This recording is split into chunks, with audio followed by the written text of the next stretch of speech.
Welcome to episode 11 of Rise of a Nation, South America. This episode is on Uruguay. Okay, let's unpack this. Have you ever looked at a map and just wondered, how does that country exist? Today, we're diving deep into the fascinating story of Uruguay, Right. a nation nestled between two giants, Brazil and Argentina. On this landscape that just seems to invite invasion, mostly coast, pasture land, Yeah. no mountains or swamps to hide behind. It truly seems to defy geographical logic, doesn't it? It absolutely does. And what's really fascinating here is how Uruguay has, for almost 200 years now, defied that geographical fate, remaining fiercely independent despite its neighbors being 10, even 80 times its population. Wow. If we connect this to the bigger picture, it's just this incredible testament to the Uruguayan people's ability to balance these immense forces surrounding them, forces they knew they had to ride, but, well, could never truly control. Right. Our mission today is really to trace that incredible journey, showing you how a nation forged by conflict and also compromise evolved from its earliest colonization right up to the vibrant democracy it is today. And you've shared some incredible sources that really paint a vivid picture of this history. We're talking early colonial disputes, periods of intense civil war, military rule, and then finally, its return to democracy. So let's jump right in and uncover the nuggets of knowledge from this deep dive into Uruguay's, improbable survival and success. To begin, maybe let's set the scene for Uruguay's origins. Because unlike a lot of colonial ventures driven by gold and silver, this region's importance was really all about its strategic location. That's such a crucial point. Early European attempts, back in the 16th century, like Juan Diaz de Solis's expedition of 1516, well, it didn't end well for him. He was killed by natives. Oof. Yeah. And for a long time, the lack of obvious resources like gold kept European presence pretty limited. Fierce native resistance, too. So what this early period shows is Uruguay's sort of foundational challenge. Its very existence would hint on its ability to leverage, not just withstand, the rivalry of bigger powers. Okay, so we have this strategically key piece of land, but it's largely unsettled by Europeans initially. This must have laid the groundwork for that primary colonial conflict, the constant tug-of-war between Portugal and Spain over the region, the Banda Oriental, right, the East Bay. Exactly. That dispute really defined the early colonial period. The Spanish, they saw its potential for ranching first. Introduced cattle, horses in 1603. Ah, the famous cow. Right. They just multiplied like crazy, became a huge source of wealth. The first permanent Spanish settlement was actually by Jesuits, 1624, Villa Soriano. But Portugal wasn't just sitting back.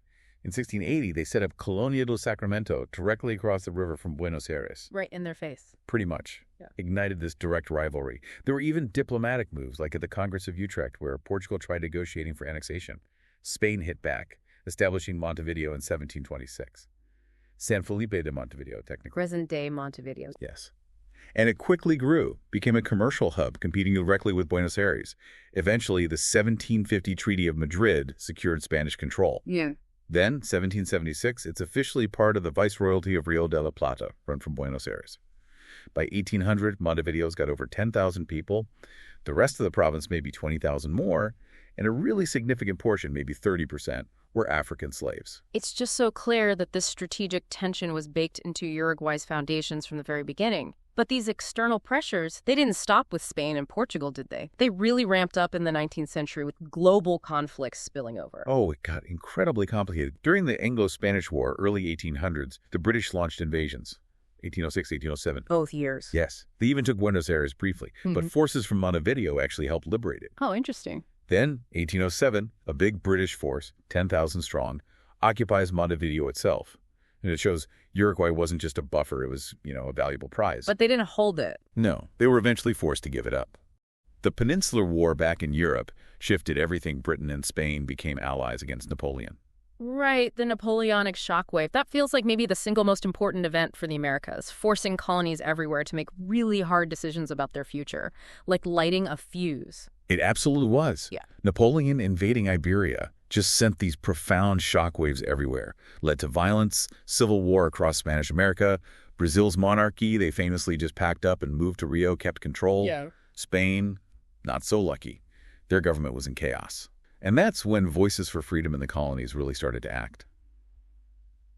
In Uruguay, this brings us to José Gervasio Artigas. Fascinating figure. The national hero. Absolutely. Born wealthy, but known as a cattle smuggler, an outlaw, this kind of cowboy soldier figure. Yeah. Inspired by Thomas Paine, he actually joined the army, the story goes, to get a bounty off his head. Yeah. He led local patriots in the May Revolution of 1810 in Buenos Aires, which ended Spanish rule there. By 1811, he's declaring war on Spanish rule in the Banda Oriental. With help from Buenos Aires, he beats the Spanish at Las Piedras, starts the siege of Montevideo. But here's where that balancing act really kicks in. Buenos Aires gets nervous about Portugal intervening, so they make peace with the Spanish viceroy. Behind Artigas' back. Exactly. Artigas is furious, calls it a betrayal. He retreats with about 4,000 supporters into Entre Rios province. Then he forms the League of the Free People, resisting Buenos Aires' dominance, and pushes his radical land reform idea, Artigism, redistributing land to the poor, former slaves, indigenous people, trying to forge this new identity based on rural democracy. That is such a powerful, really progressive vision for back then. But even with Artigas gaining strength, the external threats, especially from Brazil, they hadn't gone away. Not at all. The Portuguese monarchy in Brazil saw Artigas' republicanism as a direct threat. So August 1816, Brazil invades. Big force, well-equipped. They occupy Montevideo by January 1817. Artigas' forces are finally crushed at the Battle of Tacuarembó in 1820, and the Banda Oriental gets incorporated into Brazil as its Cisplatina province. Wow, so it looked like that was it for an independent Uruguay? For a moment, yes. It seemed like its independent path was just over. But history shows us that spirit of independence, once it's lit, it's really hard to put out. Even with Artigas exiled, his ideals must have sparked the next push. You're absolutely right. Despite Brazil's rule, these ideals of a uniquely Uruguayan mindset persisted. This identity, captured in that phrase, not Argentinian, not Brazilian, liberty or death. Powerful stuff. It really became the driving force. So April 19, 1825, with support again from Buenos Aires, Juan Antonio Lavalleda leads the 33 Orientals. The famous 33. Yes. They land in Cisplatina. And the name 33 Orientals. It's thought to be a signal to other Freemason leaders across South America. Oh, really? Like a coded message? Kind of indicating this wider network supporting liberation. Fascinating detail. Anyway, August 25, 1825, they declare secession from Brazil, allegiance to the United Provinces of the Rio de la Plata.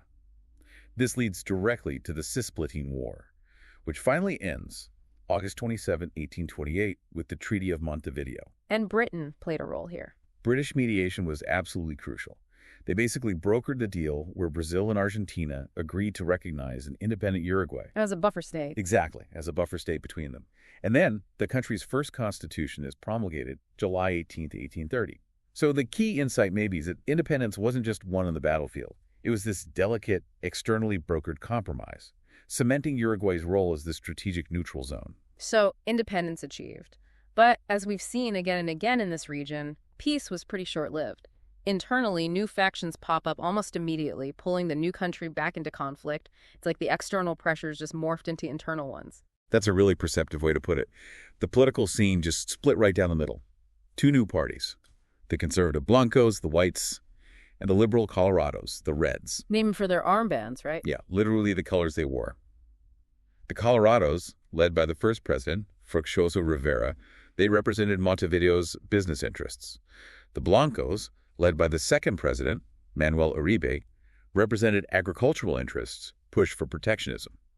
But crucially, these internal divisions immediately lined up with warring factions in Argentina. Oh, boy. Yeah. Colorados with exiled liberal Unitarios, Blancos with the Argentine ruler Juan Manuel de Rosas, which just instantly dragged Uruguay back into these regional power struggles. And this internal division, now tangled up with Argentine politics, that's what ignited the Great War, the Guerra Grande, with huge regional implications. It's just such a complex web. It was brutal. An extended conflict, the Guerra Grande, lasted from 1839 clear through to 1852. 13 years. 13 years. And it started when France blockaded Buenos Aires in 38, supporting an alliance against Rosas. France needed allies, so they backed Rivera, the Colorado leader, who then overthrew Uribe, the Blanco leader. Oh. Uribe flees to Buenos Aires, Rivera declares war on Rosas in 39, and boom, the Guerra Grande begins. It included the incredible 9-year Great Siege of Montevideo, starting February 43. 9 years. 9 years. During the siege, you had international volunteers helping the Uruguayans. French legions, Italian legions, led by Giuseppe Garibaldi, actually. Giuseppe Garibaldi, wow. The very same. For a time, Uruguay even had two governments running in parallel, one in Montevideo, one in the countryside under Uribe. The war finally winds down in 1851. An Argentinian strongman, Urquiza, turns against Rosas. He allies with the Unitarios, the Uruguayan Colorados, and Brazil. Urquiza defeats Uribe, lifts the siege, and then overthrows Rosas himself at the Battle of Caseros, February 3, 1852. And that was the end of the Guerra Grande. That was the end. And slavery was also officially abolished in Uruguay that same year, 1852.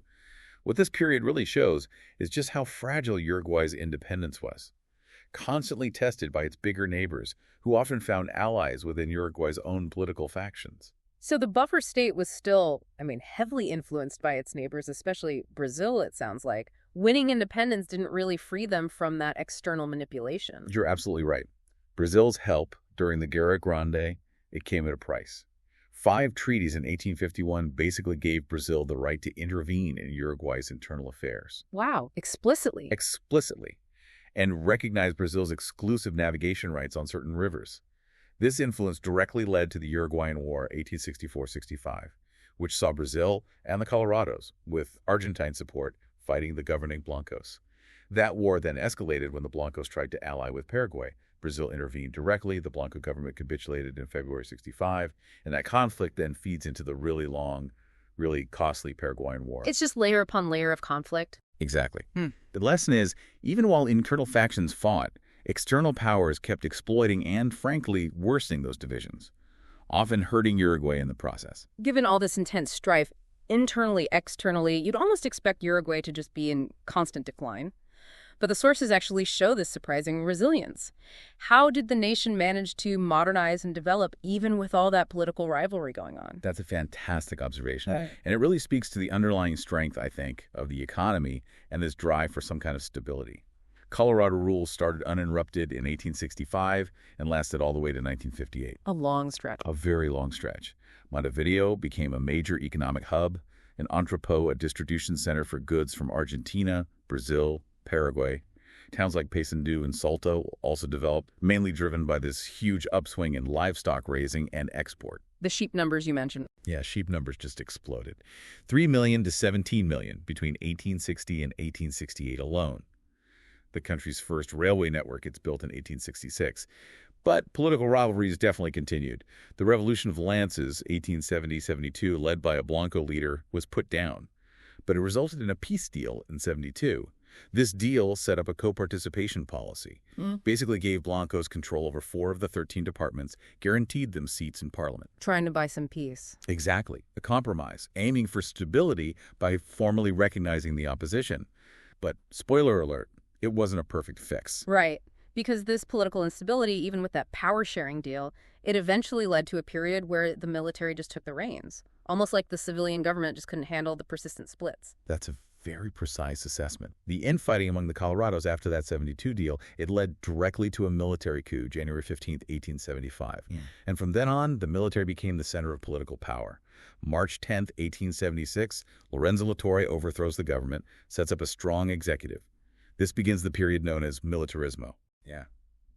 And their key goals were internal peace, order, especially in the chaotic countryside, and protecting private property rights.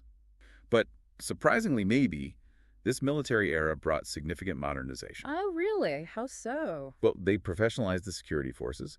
National Army got a monopoly on modern rifles, created a rural police force to tackle cattle rustling.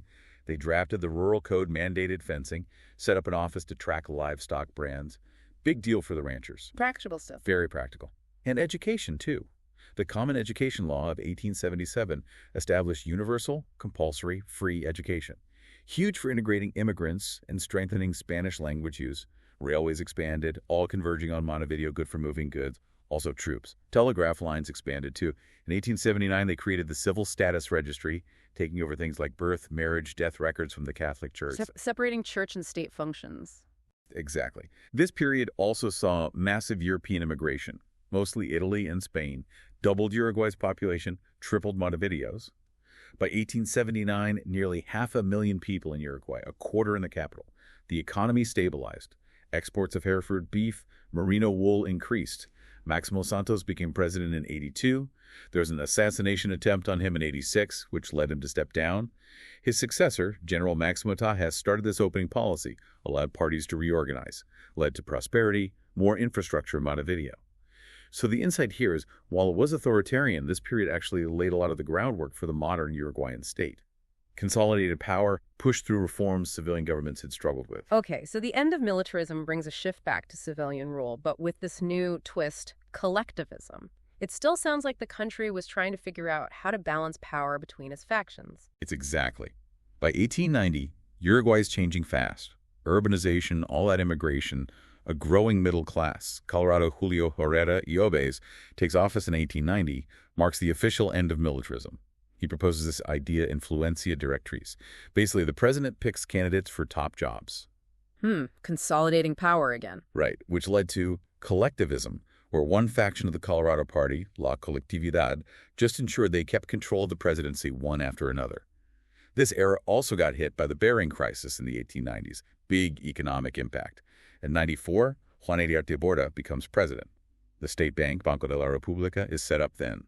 But this exclusion of the National Party, the Blancos, through collectivism, plus accusations of electoral fraud, it led to another revolution in 1897, led by the Blanco Caudillo Aparicio Saravia. Another revolution. Yep. It ended with the Pacto de la Cruz, the Pact of the Cross, gave Blancos more political representation, control of 6 departments, a third of Congress seats. Another power-sharing deal. Another attempt. But then, tragically, August 25, 1897, President Iriarte Borda is assassinated.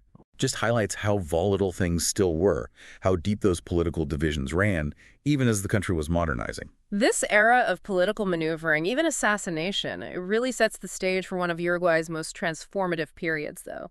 The one that ultimately gets it nicknamed the Switzerland of the Americas. It seems like they finally found a path towards stability and real progress. They did, largely thanks to José Batlle Ordóñez, president twice, 1903-07 and 1911-15. He really dominated politics until he died in 1929. He strongly opposed those co-participation deals, wanted a more unified state-led approach. The last Blanco Revolution, led by Aparicio Saravia again, ended in 1904 with the decisive Colorado victory at the Battle of Mysore. So that was the end of the armed uprisings. Pretty much the end of that era of civil war. Yeah. Battle then just launches into major reforms, new rights for worker severance pay, 8-hour workday by 1915, universal male suffrage, which massively increased the number of voters. Empowering more people. Absolutely. Nationalization of foreign companies' telephone network in 1915. Created state companies for electricity, insurance, mortgages, built a modern social welfare system, abolished income tax for lower earners, set up secondary schools in every city, even night schools. Women got the right to divorce in 1907. Really progressive for the time. Incredibly progressive. The 1918 Constitution established a secular republic, separation of church and state.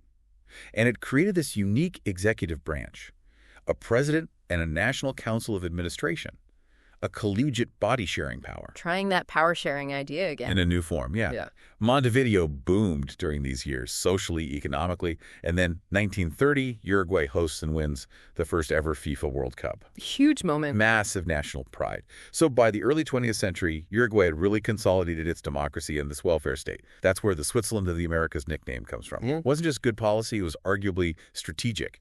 Build internal cohesion, a strong welfare state, maybe to mitigate those internal divisions that had always invited outside interference. That makes a lot of sense. An incredible period. But even the Switzerland of the Americas wasn't immune to global shocks. The Great Depression hit hard, didn't it? And led to a new era of authoritarianism. It did. The 1929 Wall Street crash absolutely hammered Uruguay. So reliant on foreign trade. Meat prices just plummeted, unemployment soared. Meatpacking output fell by over 60% by 1930. Devastating. Yeah. In the 1930 election, Colorado Gabriel Terra becomes president. He was deeply critical of that 1918 collegiate constitution, thought it was ungovernable, inefficient. So March 31st, 1933, Terra carries out a coup d'etat, dissolves parliament, dissolves the National Council of Administration. They called it the Revolution Marxista. The March Revolution. Exactly. Terra sets up this traditionalist, protectionist regime. Strong nationalism, lots of military parades. A new constitution approved by referendum in 34 got rid of the National Council, gave all executive power back to the president. Single-person executive again. Interestingly, though, that same constitution decriminalized homosexuality, wrote in numerous rights, established equality between sexes, women's suffrage. A strange mix. A very strange mix of authoritarianism and some progressive social clauses. Foreign policy-wise, Terra broke relations with the Soviet Union, recognized Franco in Spain, got close to fascist Italy and Nazi Germany. A definite shift. A definite shift. It just shows how even a strong democracy can be vulnerable when economic crisis hits and a strong man offers, decisive action. And then came this really fascinating development, what's sometimes called a dictablanda, a kind of softer authoritarian rule during World War II, almost like a good coup, if that's possible. It's a really interesting term in a unique moment. Gabriel Terra's succeeded by his brother-in-law, General Alfredo Baldomir Ferrari, in 1938. Baldomir declares neutrality when WWII breaks out in 1939, but Uruguay starts aligning with the Allies and the U.S. Big shift from Terra. The Battle of the River Plate happened then too, right? Off the coast. Exactly. December 1939. British warships chase the German pocket battleship Admiral Graf Spee. It takes refuge in Montevideo, then gets scuttled just outside the harbor. Huge international incident. Uruguay cuts ties with Nazi Germany in January 1942, declares war on the Axis in February 1945, becomes a founding UN member. But then, February 21st, 1942, Baldomir pulls off this self-coup, the golpe bueno, the good coup. A good coup? How? Well, he dissolved the General Assembly and Electoral Court, yes. But crucially, no arrests, no police repression, no censorship, no human rights violations. That's unusual for a coup. Highly unusual. A new constitution gets approved by referendum later in 1942, reinstating a parliamentary system. This dictablanda really highlights Uruguay's knack, maybe, for navigating global conflicts and even internal shifts with a kind of pragmatism, avoiding the brutal excesses seen elsewhere, at least for that moment. So a new constitution again, and a period of post-war prosperity. How did Uruguay emerge from those war years, and what defined that new era? This period gets called New Battleism, roughly 1947 to 1958. Uruguay really hit its economic peak during WWII and the Korean War. Supplying beef, wool, leather to the Allies was big business. Right. In 1949, they nationalized British-owned railways and water companies. Basically used them to cover Britain's debt from all the beef deliveries during the war. Turning debt into assets. Pretty much. Luis Batlle Barris, Jose Battle's nephew, he implemented this interventionist protectionist policy, continued the welfare state ideas of battleism, hence neobattleismo. In 1951, another constitutional referendum approved the 1952 Constitution, which brought back the National Council of Government, that collegiate executive body again. Back to power sharing. Trying it again. An attempt to return to those progressive battle-era ideals. But an economic crisis started brewing around 1955. Demand for agricultural products dropped off after the Korean War, and that led to popular discontent, signaling the end of that sort of golden age. And this discontent, coupled with a shift in political power, sounds like it really set the stage for increasing instability, the familiar internal divisions resurfacing, but now fueled by economic problems. They absolutely were. The National Party, the Blancos, won the 1958 election, took control of that National Council of Government, but their term was just marked by instability, internal fights. The economic crisis got deeper. Student militancy rose. Lots of labor unrest. The government burned through currency reserves, took foreign loans, peso devalued, inflation spiked. In the early 60s, they started using prompt security measures, medidas prontas de seguridad, basically suspending constitutional guarantees.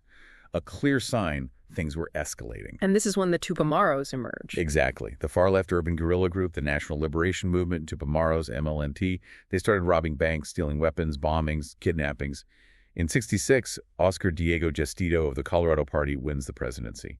And the 1967 Constitution gets rid of the collegiate executive again, goes back to a one-man presidency. Trying to get stronger leadership? That was the idea. But Gestito died soon after, and his successor, Jorge Pacheco Areco, really cracked down. 1967 to 72. Repressive policies, banned leftist groups, newspapers, suppressed unions. Things got violent. Student leader Liber Arce was killed by police in 1968. U.S. Security Advisor Dan Mitrione, accused of teaching torture techniques, was kidnapped and killed by Tupamaros in 1970. High-profile incidents. Very. September 1971, over 100 Tupamaros escaped from prison in this mass breakout. Pacheco orders the armed forces to crush all guerrilla activity, which just massively increased military involvement in politics. Juan Maria Bordaberry gets elected in November 1971. April 1972, he declares a state of internal war, widespread crackdown.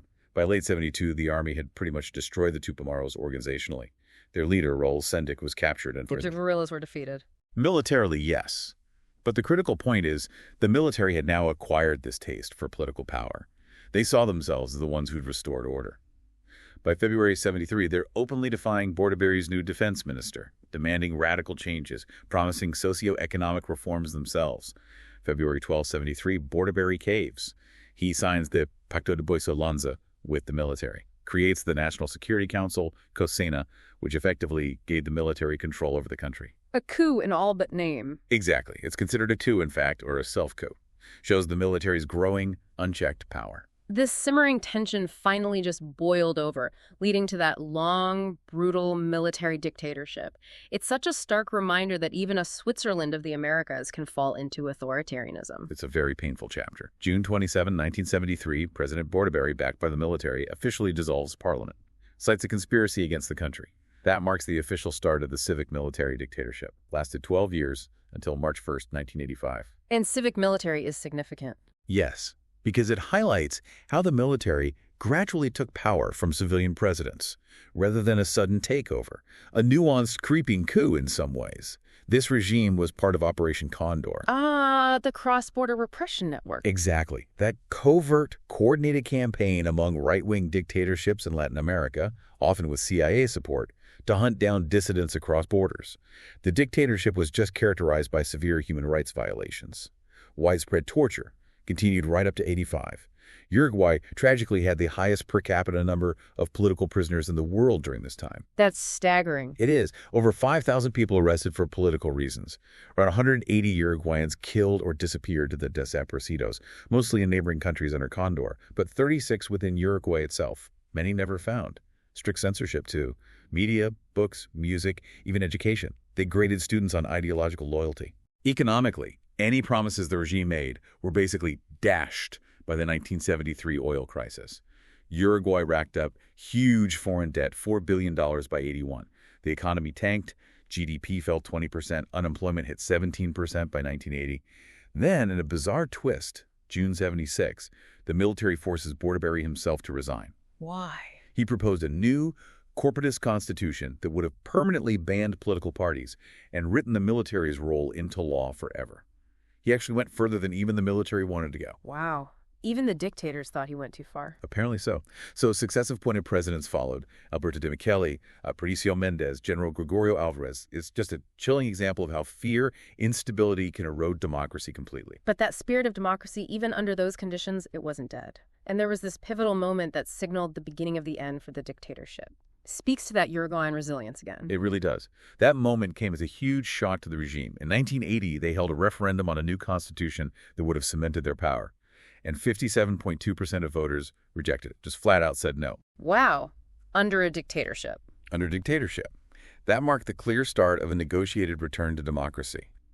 General Gregorio Alvarez, president since 81, he had to start negotiating with civilian politicians. Traditional parties were allowed to resume activities in 82.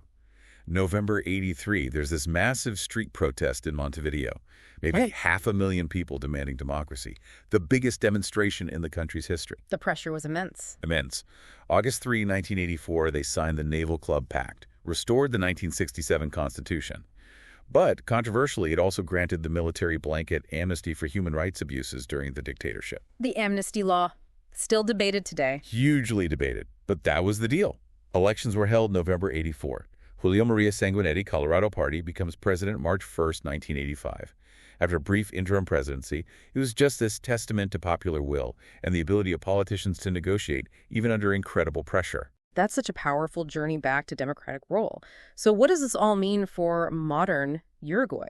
How has it continued its journey since 85, embracing those progressive policies again, becoming this kind of beacon in the region, especially after such a dark time? Well, Sanguinetti's first administration focused on economic reforms, consolidating democracy. Despite the controversy over the amnesty law, which Uruguayans actually voted twice to keep, in 89 and 2009, his government focused on moving forward. A complex societal choice. Very complex. Subsequent governments, including the National Party's Luis Alberto Lacau, and then the rise of the Broad Front Coalition, the Center-Left, continued reforms. Uruguay joined Mercosur, the regional trade bloc, in 91. There were economic challenges late 90s, early 2000s, recessions, high unemployment, led to the public rejecting privatization plans and plebiscites, again showing that strong popular voice. The people pushing back. Exactly. Then, 2004, Tabaré Vázquez of the Broad Front wins the presidency. first leftist president. His government implemented policies that significantly cut poverty, unemployment, tripled foreign investment, reduced public debt. And then, in his truly remarkable turn of history, José Mujica becomes president in 2010. The former Tupamaro guerrilla. The former Tupamaro leader, imprisoned for years during the dictatorship. His presidency saw major social reforms. Abortion legalized in 2012, same-sex marriage in 2013, and in 2013, Uruguay became the first country in the modern world to fully legalize cannabis production, sale, consumption. Landmark decisions. Absolutely landmark. Today, Uruguay is ranked as a full democracy by the Economist Democracy Index. Scores highly on transparency, economic freedom, social progress, income equality. The enduring insight from this modern period is just Uruguay's continued commitment to social progress, democratic principles, even when it means challenging norms or facing economic headwinds. It found its way back. And there you have it. What an incredible journey through Uruguay's history. From this tiny buffer state caught between empires, constantly navigating these immense external and internal pressures, to a modern progressive democracy. It really is a testament to what a nation can achieve through perseverance and, as you said, as the sources put it, learning to somehow balance the forces that surround them. Which does raise, I think, an important question for us today. In our increasingly interconnected world, what specific lessons can other nations, maybe those facing similar external pressures or deep internal divisions, actually learn from Uruguay's unique, often surprising path to sustain peace and democratic stability? That is definitely something to ponder as you go about your day. Thanks so much for joining us for this deep dive into the history of Uruguay. We really hope it gave you plenty of aha moments. We'll see you next time. Thank you for watching episode 11 of Rise of a Nation, South America. If you enjoyed this podcast, please like and subscribe for more.